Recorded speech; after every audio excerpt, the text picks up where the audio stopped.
Bonjour et bienvenue dans l'entretien sur France 24. Notre invité aujourd'hui est Succès Masra, c'est le président du parti d'opposition tchadien Les Transformateurs. Il est avec nous en duplex depuis Washington. Merci beaucoup d'être avec nous. Merci à vous. C'est la première fois que vous vous exprimez depuis votre fuite du Tchad suite aux événements tragiques survenus le 20 octobre dernier. Ce jour-là, la répression de manifestations contre la décision de la junte de prolonger la transition et de permettre à son chef, Mahamat Idriss Déby, d'être candidat à de futures élections, avait fait entre 50 et 200 morts.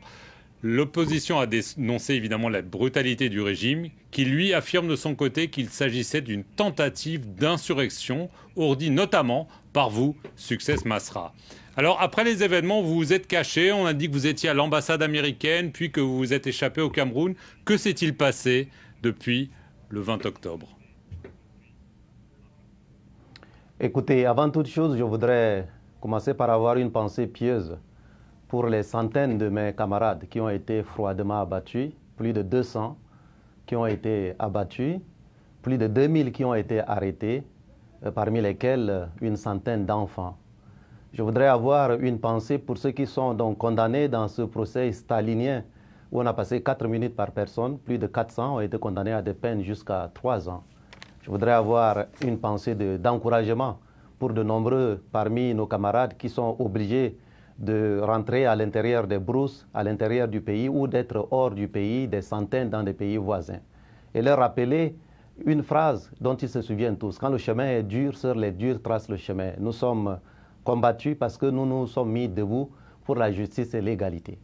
Ceci étant, vous savez, qui peut faire confiance encore aux mensonges? Insurrection, disent-ils, venant des gens qui ont perdu leur honneur, en refusant de respecter l'engagement qu'ils ont pris devant les 17 millions de Tchadiens, devant la communauté internationale, devant l'Union africaine, devant les Nations unies. 15 généraux sont venus en promettant de repartir dans les casernes après 18 mois. Ils n'y sont pas repartis, ou du moins 14 sont repartis. Il y en a un qui a décidé de rester parce qu'il pense qu'il a eu ce pouvoir au nom du Père, au nom du Fils et de l'esprit clanique. Et donc il a refusé de partir. Il n'a pas respecté cet engagement. Le deuxième engagement qu'il a pris, c'est de rendre le pouvoir aux civils à l'issue d'une élection à laquelle lui-même il ne participera pas. Donc les Tchadiens sortis en masse, qui représentaient ces 17 millions de Tchadiens, n'ont fait que rappeler de manière pacifique l'obligation de respecter cette parole, parce que non seulement il a perdu l'honneur en ne respectant pas la parole en tant qu'officier, mais il a aussi perdu l'âme en faisant tirer sur des populations civiles. Et donc oui, j'étais là, j'ai participé, j'ai vu la traque, j'ai vu les tueries, y compris ceux qui sont venus arrêter dans mon siège le 21 octobre, à la suite de la manifestation du 20 octobre. 27 ont été arrêtés et apparemment, des informations que nous avons, 23 ont été tués et jetés dans les fleuves. Voilà le visage de ce que nous avons. Et c'est 10 jours plus tard que j'ai choisi de porter la voix de ce peuple-là à l'international, notamment au niveau des Nations Unies, parce que c'est au nom du droit à l'autodétermination de mon peuple. Donc il me semblait important, constatant l'échec de l'Union africaine, constatant l'échec du dialogue, parce que nous avons tout essayé de porter cela au niveau des Nations Unies pour que le cas tchadien soit pris très au sérieux, parce que sinon on arrive à une rupture qui sera une rupture définitive. Donc vous n'avez pas été vous réfugier à l'ambassade américaine, vous avez fui vers le Cameroun, c'est bien ça? Non, je n'ai pas été réfugié à l'ambassade américaine. Je suis allé au Cameroun par la voie tout à fait normale. Évidemment, dans les conditions de traque que vous connaissez. C'est fait partie des mensonges encore entretenus et ils parlent même d'insurrection en pondant un rapport, d'ailleurs, dont vous avez peut-être connaissance, dans lequel ils ont mis même des images de la RCA, des images d'autres pays, etc. Tout ça pour vous dire, de toutes les façons, personne ne peut croire aux mensonges des généraux, avec à leur tête Déby Junior, qui a menti au monde entier, au peuple tchadien, à la communauté internationale, et y compris à Dieu, disait-il. Donc vous voyez bien que c'est de ça qu'il est question. Et donc tout le reste, ce n'est que de la distraction. Et puis il y a eu une circonstance aggravante dans ce qui s'est passé et que nous avons jugé bon d'ailleurs de mettre ça dans la saisine de la Cour pénale internationale du 9 novembre. C'est que la junte au pouvoir, et y compris avec des confessions vidéo qui circulent que les Tchadiens peuvent regarder, cible essentiellement les chrétiens issus du sud du Tchad, avec une communauté, en l'occurrence, qui a été abondamment ciblée. Donc, quand vous regardez les patronymes des gens qui ont été tués, 90% des gens tués, arrêtés, déportés, condamnés, chassés, eh bien, ils viennent essentiellement d'une partie du pays parce qu'ils veulent créer les conditions d'une guerre civile afin d'installer le plan de succession dynastique que nous refusons de manière ferme et définitive. C'est contre tout cela que nous nous battons pour installer un Tchad de justice et d'égalité où, de manière arc-en-ciel, les Tchadiens pourront, dans l'autodétermination, choisir leurs dirigeants. Ce qui n'est jamais arrivé depuis 1960, depuis 60 ans. C'est de ça qu'il est question. Dans un discours prononcé 4 jours plus tard, Mahamat Idriss Déby affirme que vous lui aviez demandé le poste de Premier ministre et que c'est pour ça que vous avez lancé des partisans armés dans la rue parce qu'il avait dit non. Votre réponse? Vous savez, tout ça est ridicule. Je suis un homme de dialogue. Je crois dans des principes des gens comme Nelson Mandela. Donc je crois au dialogue. 8 fois on s'est rencontrés. Ça a commencé avec le président Goukouni Weddey et ça a pris fin avec le président Goukouni Weddey qui est encore là vivant. Vous savez, moi, le père Déby m'avait proposé de me nommer Premier ministre en envoyant des intermédiaires qui sont encore là, vivants et présents.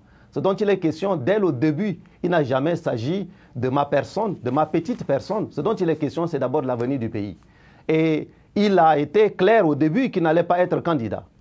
Jusqu'à ce qu'à partir du mois de juin, je peux même vous en faire la révélation, le 11 juin précisément, je l'ai rencontré et il a évoqué l'idée d'être candidat.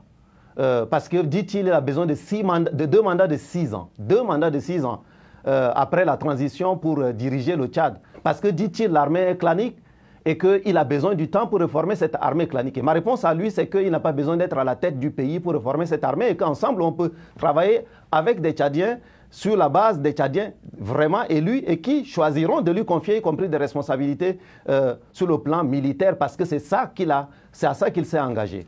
Et donc, il souhaitait plutôt que je souscrive à ce plan de succession dynastique, ce que j'ai refusé. C'est pour ça que j'ai refusé de prendre part au dialogue. C'est pour ça que nous avons refusé de prendre part au monologue armé qu'il avait organisé pour entériner. J'étais au courant des 2 mandats de 6 ans qu'il veut. Et c'est ça qu'ils ont installé, du refus, en tout cas, de respecter son engagement qu'il a pris. Et les discussions dont je vous parle, certains chefs d'État, même, ils sont impliqués. Et donc, ce dont il est question, ça n'a jamais été les questions de ma propre personne. Ce dont il s'agissait, c'est d'abord de l'avenir du pays. Parce que les Tchadiens savent que moi, en démissionnant de la Banque africaine de développement et en rentrant au Tchad pour lancer les transformateurs, c'est d'abord pour la justice et l'égalité. Il ne s'agit nullement de ma modeste personne. Et donc, ça, c'est clair. Alors, est-ce que vous pensez qu'il a bénéficié de la bienveillance d'acteurs internationaux? Je pense à la France, tout le monde se souvient des images d'Emmanuel Macron venant aux obsèques d'Idriss Déby. On a vu la réaction de l'Union africaine, les États-Unis semblent hésiter. Est-ce que finalement il ne s'est pas dit qu'il y avait un feu orange et que s'il décidait de rester au nom de la stabilité d'un pays clé comme le Tchad, il avait l'accord implicite de toutes ces puissances?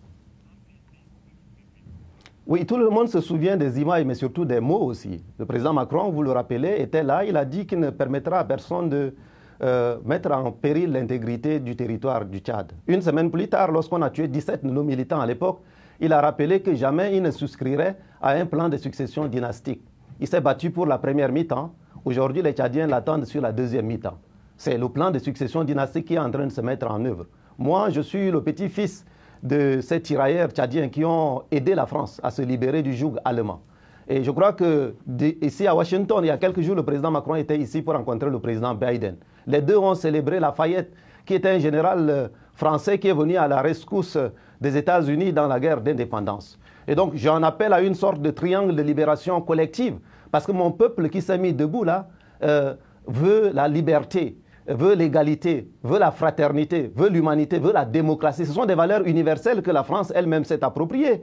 Moi qui ai eu la chance d'étudier dans les mêmes écoles que le président français, moi qui ai eu l'occasion de travailler aussi à l'international, nous sommes comme ça des millions de Tchadiens qui ne voulons plus un plan de succession dynastique. Et donc, les Tchadiens l'attendent encore sur ce plan-là. Et je rappelle donc au nom de tout ce que je viens de vous rappeler et faisant partie de cette génération d'Africains décomplexés, nous disons quoi? Nous voulons la liberté, l'égalité, la justice dans nos pays. Et en fait, le monde a été habitué à un Tchad unijambiste où la question sécuritaire était au devant, Nous travaillons à bâtir un Tchad sur ses deux jambes, où la sécurité sera prise avec toutes les responsabilités, mais aussi le développement, parce que les 17 millions de Tchadiens sont fatigués d'être derniers sur l'indice de développement humain, de capital humain, de compétitivité. Nous sommes derniers, nous sommes suivis uniquement par le Soudan qui vient d'avoir uniquement 11 ans d'existence. Donc en réalité, nous sommes derniers au monde. Qui peut se satisfaire de cela? Et donc, qu'est-ce qu'on fait?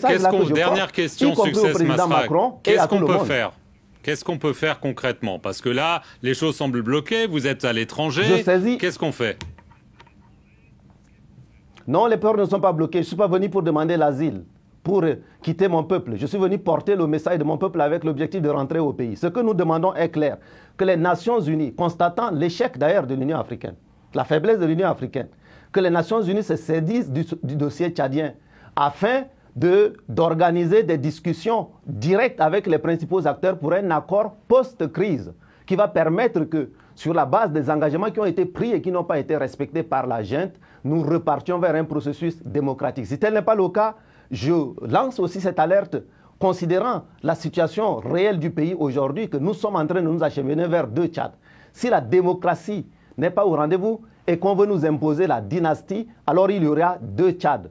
Le premier, ce sera celui dynastique, dans lequel ceux qui ont les armes peuvent diriger. Le second Tchad sera le Tchad dans lequel il y a la démocratie et où les Tchadiens choisiront leurs dirigeants au nom du droit à l'autodétermination des peuples. Pourquoi je porte ce message au niveau des Nations Unies?